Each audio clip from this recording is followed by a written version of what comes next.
Sport Management Office. Okay.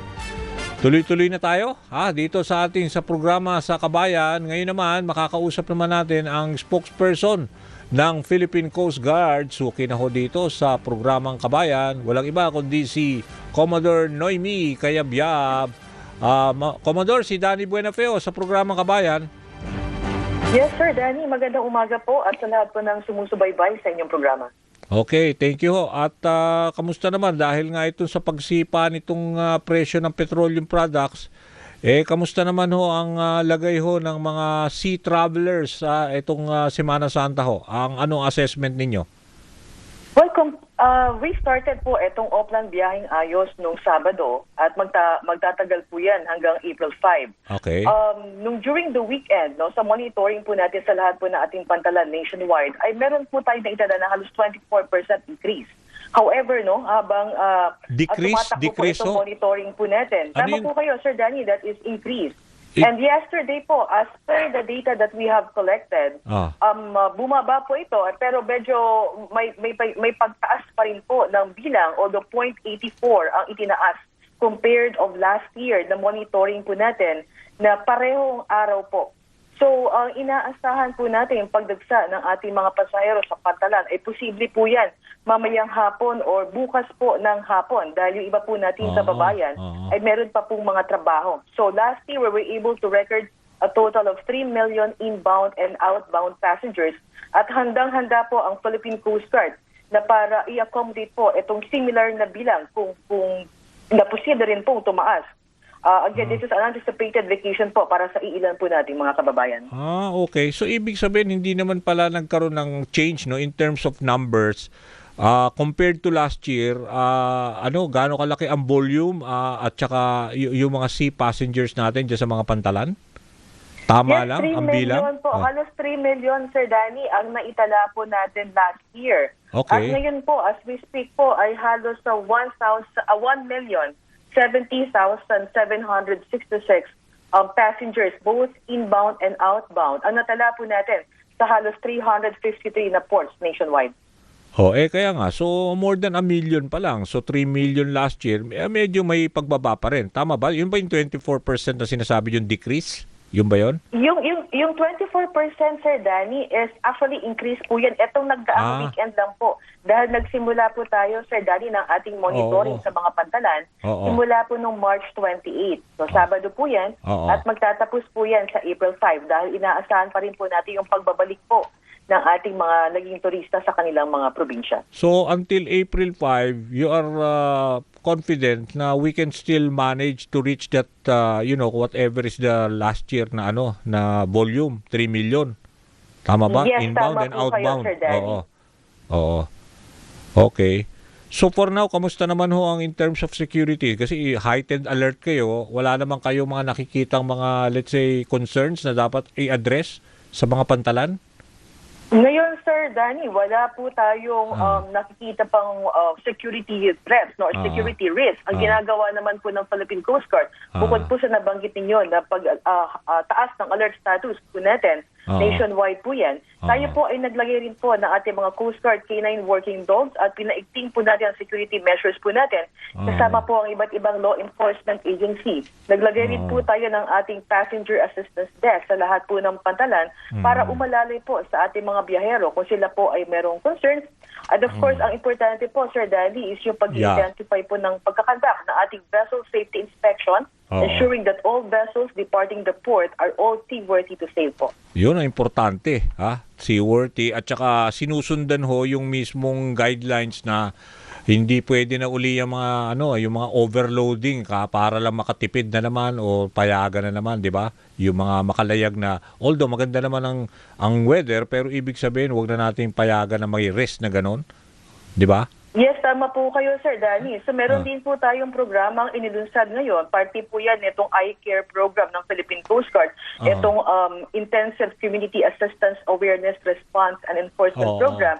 Meron po tayong ipinakalat na QR code. Ito po yung tinatawag po nating e-sumbong or electronic sumbong. So meron po tayong mga QR code na pinakalat po sa pantalan, barko, at even yung mga terminal areas po, no, kung meron pong nakikitang concern that would compromise the safety of the trips po ng ating mga biyahero, ay pwede po nilang i-scan yung QR code na yun at automatic po yun, matatanggap po Isumbong. natin kaagad. Yes po. So, in a very short span of time, we could render our service and respond to that report para matulungan naman po at pasigurado po ang kaligtasan ng ating mga biyahero. So ang dami pala nito, Commodore, no? Bali 353 ports all over the country. Nasa pangangalaga ho ng Philippine Coast Guard. Tama? Yes, tama po kayo, Okay. Sir Danny. 24/7 po ang monitoring natin ngayon ng lahat po ng pantalan. Pero kunwari, isang biyahero, pupunta siya bukas or mamaya dyan sa, let's say, sa Batangas Port, sa Matnog Port. Kunwari, may mga biglang issue na, alam nyo na, dyan naman nag-ooperate ang mga mandurukot. Meron tayo mga helpline desk dyan, sa bawat pangapantalan. Maraming pwedeng puntahan na pwede nilang, let's say, i-report. Kasi ano ba yan, naka-uniforme ba yung ating mga Coast Guard? Sir Danny, tama po kayo. Meron po tayong itinayo, the Passenger Assistance Desk po, no? Yun, kasama po natin sa help desk na ito ang iba't ibang ahensya, ang PPA, Marina, law enforcement agencies, ang ating Philippine Coast Guard Auxiliary. Naglagay rin po tayo ng ating mga medical teams dyan. So kung meron po kayo maire-report na mga suspicious po na mga activities or mga tao or even yung mga fixers, no, ay i-report, pwede po natin i-report sa agad dito sa mga assistance desk na inilagay po natin sa lahat po ng pantalan. Kasi ang report sa akin dito, nakadeploy kayo ng almost 17,000 na personnel para to aid itong Holy Week na sea travelers. So tama pala, okay pala, ganito karami ang nakakalat na ating mga nagbabantay diyan sa mga pantalan. Yes, Sir Danny, tama po kayo. And of course, in anticipation po ng pagdagsari ng ating mga turista at ating po mga kababayan sa mga coastal beaches, naglagay rin po tayo ng ating mga rescue swimmers, lifeguards, at even yung mga floating assets po natin para mag-conduct po ng coastal and seaborne patrol. Yan naman po ang direktiba sa atin ng aming commandant na si Admiral Ronnie Hilgavan na siguraduhin po ang kaligtasan ng lahat po ng ating mga kababayan. So, yun, importante yun, nabanggit nyo yung seaborne patrol. Pero yung ating mga, let's say, shipping vessel, although nagtaas na nga sila well-equipped naman sila in terms of, kunwari, may mangyari man na, huwag naman sana, mga aberya, meron sila yung mga life vest na ready, pwede agad hindi yung nakalock sa, di ba, yung naging problema no nakaraan na barko. Yes, tama po kayo, Sir Danny. Before pumasok po itong Semana Santa na ito, ay nagkaroon na po tayo ng coordination with the PPA and Marina. At isa po yan talaga sa tinitingnan natin every time na magkakandak po tayo ng pre-departure inspection. At naging maganda po ang feedback po sa atin ng ating po mga biyahero.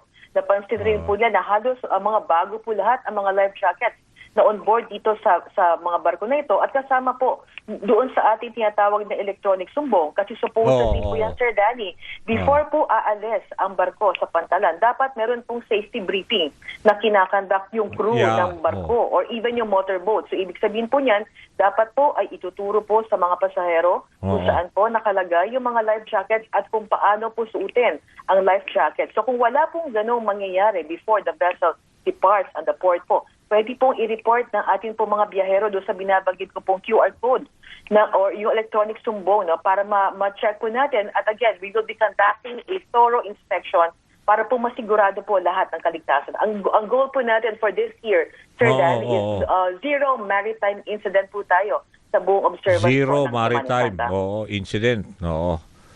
Di ba? Yun yung yun ang Sir target ninyo for this so ibig sabihin kasi ngayon is Tuesday na, normally feeling nyo dadagsa today, this afternoon until tomorrow, yun yung pinaka-height, kasi malamang wala lang ang biyahe na ng Thursday niyan or babalik na ng mga Sabado yung karamihan, di ba? Yun yung kasagsagan ng biyahe na mamaya, di ba? Yes, tama po kayo, Sir Danny. Yan din po yung parehong data na nakita po natin last year sa monitoring po ng mga pantalan. So usually Tuesday and Wednesday po talaga tayo dinadagsa ng mga pasahero sa ating po mga pantalan. Maayos sana ang ating biyahe at very safe ang ating Holy Week. Thank you very much, Commodore, sa oras. Yes, Sir Danny. Maraming salamat po at magandang umaga rin po. Okay, have a safe weekend din po at saka safe Holy Week. Yan si Commodore Noemi Cayabyab, spokesperson yan ng Philippine Coast Guard. Okay, bago ako magtapos, batiin ko lang ang mga nanonood sa atin ngayon, si Ariel Gonzalez, laging nanonood ito, si Dave Leonor, Richard Merck, si Nona Damian, si Lina Ho. Nanonood yan dito lagi sa programa natin sa Kabayan. At syempre, lahat to ng DZMM Teleradio programs. Ako po si Danny Buenafe on a Holy Tuesday. Magbabalik ako bukas dito sa programang Kabayan. Pero wag ko kayong alis dahil susunod na po ang nagseserbisyo with Nina Corpus and Migs Bustos. Bye-bye. See you tomorrow.